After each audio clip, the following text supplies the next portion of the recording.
높은 산으로 오르셔서 변형되신 사건을 보여주고 있습니다. 이 장면을 지켜봤던 목격자들은 예수님의 변형된 모습을 다음과 같이 증언합니다. 옷에서 광채가 났는데 세상에서 볼 수 없는 흰색의 광채였다라고 말하고 있습니다. 그러면서 4절에 보면 갑자기 엘리야와 모세가 나타나 하나님의 영광으로 변화된 예수님과 더불어 이야기하는 장면이 나오고 있습니다. 도대체 갑자기 왜 이런 일들이 지금 이 상황에서 벌어졌을까 생각할 때 엘리야와 모세는 구약 성경을 상징하는 인물들입니다.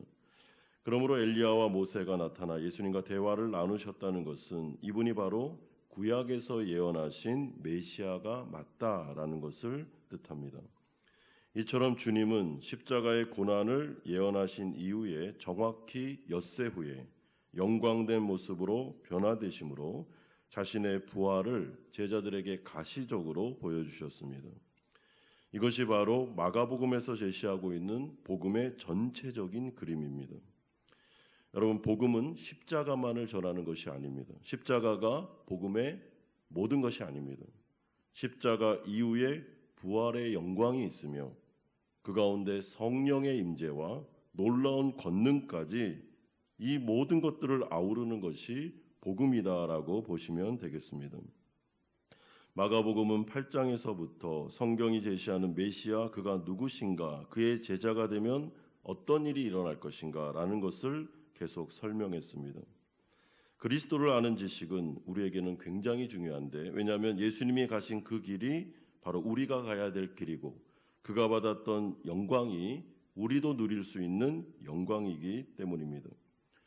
그러므로 예수님의 십자가 고난과 부활에 대한 이야기는 제자들에게 친히 영광스럽게 변화된 자신의 모습을 보여주심으로 우리도 예수님을 따라갈 때 고난의 십자가가 있을 것이지만 그것은 종착역이 아니라 고난은 반드시 영광으로 이어지게 될 것임을 우리에게 소망으로 말씀해 주고 계십니다.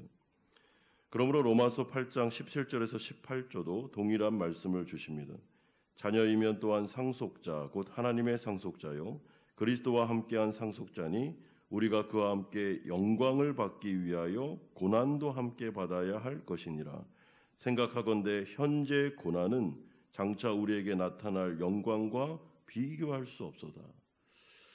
여러분, 예수님께서 십자가 고난을 당하셨을 때 내가 이렇게 비참하게 죽어야 내가 사랑하는 백성들이 살지, 이런 식으로 십자가를 지지 않으셨습니다. 십자가 이후에 있는 영광을 보셨습니다. 그도 그 영광을 바라보며 십자가를 통과한 것이지 십자가의 모진 고난을 막 억지로 겪으신 것이 아닙니다. 마찬가지입니다. 우리가 예수님의 제자로 이 세상을 살아갈 때 많은 어려움과 고난이 있습니다. 그러나 하나님의 백성들에게는 주어진 약속이 있는데 그것은 그 고난이 끝이 아니라는 것입니다. 하나님께서 우리에게 고난을 주시는 이유는 분명히 우리를 영광으로 데려가기 위해서, 부활의 능력을 체험하기 위해서 고난을 주는 거지, 이유 없이 우리를 애꿎게 힘들게 하기 위해서 주시는 고난은 하나도 없습니다. 그러므로 내가 예수님의 제자고 성도임에도 불구하고 내 힘으로 감당할 수 없는 어려움이나 아니면 힘든 일이 나에게 닥칠 때, 그리고 내가 내 자신을 꺾고 주님의 뜻에 따라서 자기를 부인해야 되는 일들이 자꾸 벌어질 때는, 그리고 내가 원하는 상황이 아니라 주님의 상황에 순종해야 되는 그런 사건들이 일어날 때는 어떻게 해야 됩니까? 하나님께서 이 일을 통해서 나에게 영광을 보여주시려는가 보다, 하나님께서 부활의 능력을 체험하게 하시려는가 보다 라는 생각을 가지고 그 고난을 견디고 이겨내고 그리고 통과하는 것이 필요합니다. 부활의 영광을 경험한 베드로가 5절과 같이 반응하는데 여기가 너무나도 좋습니다. 초막셋을 짓고 우리는 여기서 영원히 살고 싶습니다 라고 말하고 있습니다. 그는 너무나도 흥분하고 있습니다. 왜냐하면 천국 체험을 했기 때문입니다. 이에 대해서 예수님은 제자들을 또다시 경고하십니다. 9절에 그들이 산에서 내려올 때에 예수께서 경고하시되 인자가 죽은 자 가운데서 살아날 때까지는 본 것을 아무에게도 이르지 말라. 왜 그랬을까요? 여러분, 이것을 제자들이 막 선전하고 막 자랑하고 했으면 분명히 사람들이 예수님께 또 몰려와서 예루살렘의 왕을 삼으려고 그렇게 했을 것입니다. 그래서 내가 죽고 부활하기 전까지는 이 말에 대해서는, 이 복음에 대해서는 전파하지 말라라고 말씀합니다. 그런데 제자들이 어리둥절하면서 제자들에게 풀리지 않는 숙제가 하나 있었는데, 그것은 10절에 죽은 자 가운데서 살아나는 것이 무엇이지? 라는 의문이었습니다. 왜냐하면 이 당시에 서기관들을 비롯한 종교학자들 그리고 대부분의 유대인들은 메시아가 십자가에서 죽는다 이런 그림은 없습니다. 영광스러운 메시아가 와서 우리를 정치적으로 또한 경제적으로 부강한 나라를 회복시켜 줄 거다라는 그림만 있었을 뿐입니다. 그러므로 제자들의 이 혼란스러운 이 모습은 너무나도 당연합니다. 그러나 이 제자들이 이 혼란에서 벗어날 수 있었던 사건이 바로 오순절 성령 강림 사건이었습니다. 성령께서 이 땅 가운데 오셨을 때, 제자들에게 놀라운 역사를 이루어 주셨을 때, 그들이 예수님을 통해 보고 듣고 했던 풀리지 않았던 퍼즐들이 다 맞춰지면서 복음이 전체적으로 보이면서 이들이 복음 증거자로 세워지게 됩니다. 그러므로 중요한 것은 우리 안에 있는 이 혼란스러운 문제 속에 우리가 하나님 앞에 나아가 기도할 때 성령을 구하셔야 됩니다. 하나님, 왜 고난이 와야 됩니까? 나의 현재 인생은 왜 이렇게 어렵습니까? 아무리 기도해도 왜 주님은 듣지 않는 것처럼 느껴집니까? 성경에서는 자신의 백성들을 눈동자와 같이 지키시고 이 고난을 통과하게 하시며 피할 길을 주시고 감당하지 못하는 어려움은 주지 않는다 하셨는데, 왜 이렇게까지 어렵습니까? 혼란스러울 때, 이 퍼즐이 잘 맞춰지지 않을 때는 주님 앞에 나와서 성령을 구하셔야 됩니다.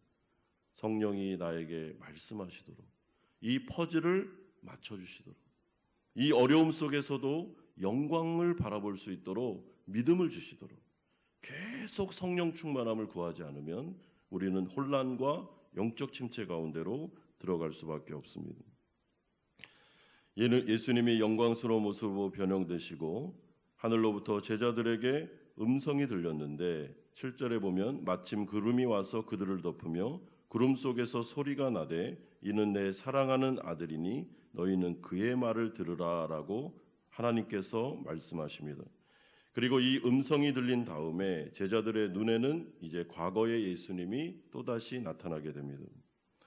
그들은 아무도 보이지 않는 상 가운데 하나님의 음성을 듣고 예수님을 바라보고 있습니다.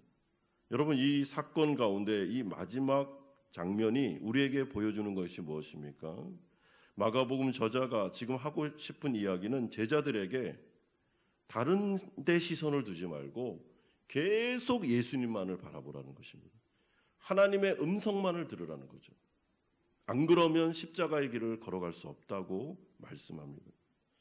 여러분, 우리가 인생을 살아가면서 베드로가 무리를 걸어갔을 때 예수님을 바라보지 않고 풍랑을 바라봤을 때는 계속 빠졌습니다. 그런데 계속 예수님을 바라보면 바다 위를 걸을 수가 있었습니다. 베드로는 그렇게 하지 못했죠.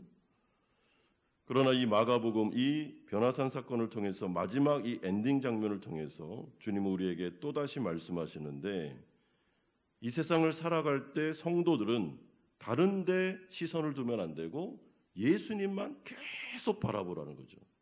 예수님이 어떻게 사셨지? 그분이 어떤 길을 걸어가셨지? 그분의 십자가는 어떤 영광을 얻게 되었지? 하면서 예수님에게서부터 시선이 멀어지게 되면 우리는 시험될 수밖에 없습니다. 그러므로 하나님의 음성만 들어야 되고 예수님의 살만 주목해야 되며 예수님의 부활의 영광을 바라보면서 고난의 길을 걸어가실 때, 여러분, 우리는 하나님 앞에서 부활의 능력을 체험할 수 있습니다. 성경은 분명하게 말씀합니다. 십자가 없는 부활은 없습니다. 고난 없는 영광도 없습니다. 고난 없는 영광을 가르친다면 복음이 아닙니다. 우리는 이 땅 가운데 많은 어려움과 고난을 겪게 될 것입니다. 그러나 그것은 우리의 종착역이 아닙니다. 고난을 통과한 엄청난 영광을 보여주실 때가 있습니다. 우리가 죽고 나서 들어갈 영광만을 얘기하는 게 아니고 이 세상을 살아가면서도 성도들의 믿음을 붙잡아 주기 위해서 고난을 사선을 막 걷고 있는데 그 가운데 빛이 비치면서 놀라운 하나님의 기적들이 나타나는 것을 우리가 경험하게 하신다는 것이죠. 그러면서 우리는 이게 부활의 능력이구나, 이게 하나님의 능력이구나 라는 것을 체험하고 믿음에서 믿음으로 나아가 고난이 왔을 때 과거와 달리 이제 고난을 이겨낼 수 있는 지혜와 능력을 경험하게 되는 것입니다. 사랑하는 성도 여러분, 오늘 이 새벽에 기도하는 가운데 혹여나 고난 중에 있는 성도들이 계시다면 예수님에게서부터 시선을 다른 데로 가져가시면 안 됩니다. 그리고 성령을 구하셔야 됩니다. 계속해서 이 퍼즐이 맞춰지도록, 그리고 내가 낙심하지 않고 영광을 바라볼 수 있도록 하나님께서는 이 고난을 통해 나를 분명히 귀한 자리로 인도하실 거야 라는 믿음을 가지고 걸어가실 때 우리의 인생 가운데도 예수님의 변형되신 이 모습과 같은 영광스러운 것들을 순간순간마다 체험하는 은혜가 임하게 될 것입니다. 부디 고난 중에 낙심하지 마시고 좌절하지 마시고 하나님 앞에서 이 십자가의 길을 잘 걸어가시는 우리 성도님들 되시기를 주 예수 그리스도의 이름으로 축원드립니다.